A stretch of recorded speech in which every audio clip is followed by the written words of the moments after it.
Рамазан айы. Қасиетті Рамазан айы мына ай күнтізбесі бойынша 9-шы ай болып саналады. Яғни біз күнтізбесі бойынша жүреміз, бізде 9-шы ай қыркүйек болып келеді. Бірақтан мына ай тізбесі бойынша Рамазан 9-шы ай. Мұсылман әлемінде көбінше осы ай тізбесі бойынша қолданады. Сол ай тізбесінің 9-шы ай Рамазан айында әр күллі мұсылман ай бойы ораза ұстайды. Жаңағы ораза 30 күн болады, не 29 күн болады, ол айдың жаңағы туы мен жаңағы батуына байланысты. Сондықтан Рамазан деген не? Рамазан. Рамазан ол жалпы Рамазан деген сөздің өзі рамзау деген түбірден шығады екен. Арабтың рамзау деген сөзінен оның мағынасы өте ыстық дегенді білдіреді екен. Ыстық. Ыстық.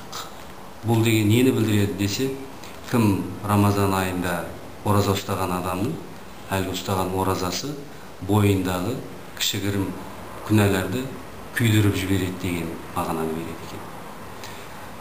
Жалпы Рамазан айы тек қана қысқы, биыл мысалы жаздың шілдесіне келіп орын алып отыр ғой.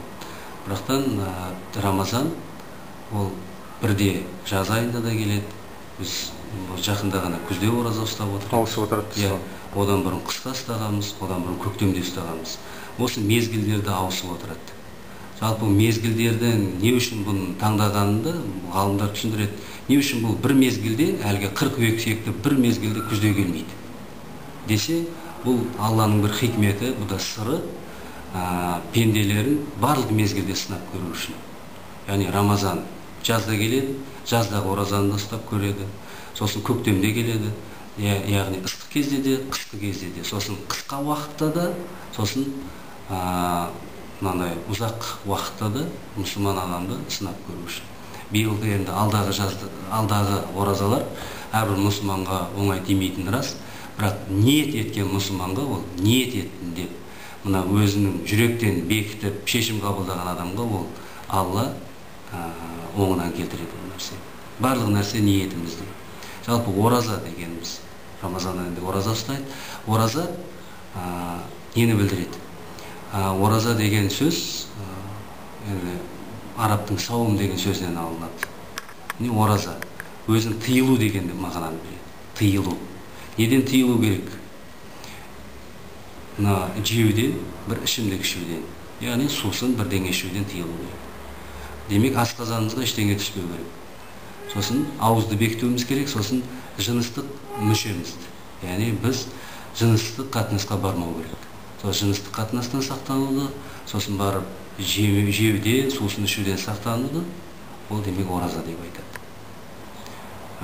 Ораза, енді ораза бұл 5 парыздың бірі ислам дінінде, ораза ұстау.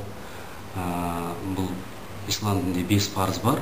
Әрбір мұсылман біледі, оның біреу иман келтіру, екіншісі намаз, үшіншісі зекет, төртіншісі ораза, бесіншісі қажылық. Мына 4-ші парызымыз ол ораза. Ораза не мақсатта енді ораза ұстайды? Әуел ораза ұстаған адам біріншіден Алланың әмірін орындаған болады.